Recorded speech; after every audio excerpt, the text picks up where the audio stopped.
दोस्तों, जैसा कि आप जानते हैं कि सुशांत केस में रोज नए नए खुलासे हो रहे हैं। पहले कहा गया कि सुशांत और रिया को 13 जून की रात को साथ में देखा गया, लेकिन रिया की पड़ोसन की ये बात बिल्कुल झूठी निकली।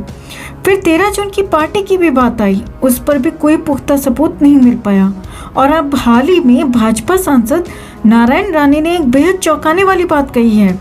उनका दावा है कि हादसे के वक्त सुशांत के घर पर एक मंत्री भी मौजूद था और अगर इस केस की सारी परतें खुलती हैं तो वो मंत्री भी जेल जाएगा। वो यही नहीं रुके, उन्होंने यहाँ तक कहा कि उनके पास इस बात को लेकर पुख्ता सबूत भी है जिसे वो सिर्फ सीबीआई को सौंपेंगे। इनका शुरू से कहना रहा है कि सुशांत और दिशा का मामला आपस में जुड़ा हुआ है और हादसे वाली रात वो लोग सुशांत के पास गए थे और दिशा के बारे में बात हुई थी और फिर सुशांत के साथ भी वही किया गया जो दिशा के साथ 8 जून को किया गया था।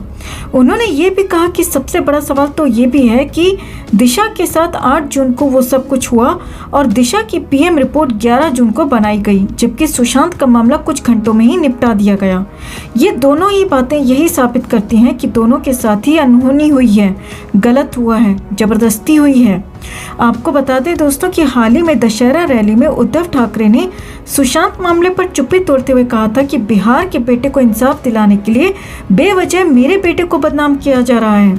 इतना ही नहीं, मुंबई पुलिस के साथ साथ पूरे महाराष्ट्र को कलंकित किया जा रहा है, जो बेहद गलत है। तो ऐसे में हम उद्धव ठाकरे से कहना चाहते हैं कि कौन सही है और कौन गलत है वो अब सब जान चुके हैं। सुशांत केस में सीबीआई का विरोध क्यों किया जा रहा था ये भी सब जान चुके हैं।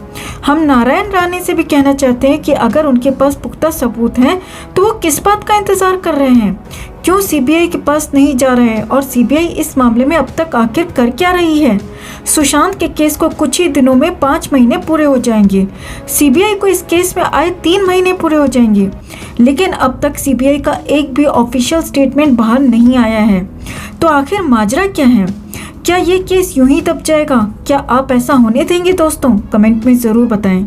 जस्टिस फॉर सुशांत के लिए इस खबर को ज़्यादा से ज़्यादा लाइक और शेयर करना ना भूलें। हर अपडेट के लिए बने रहें हमारे साथ, क्योंकि आप हैं तो हम हैं।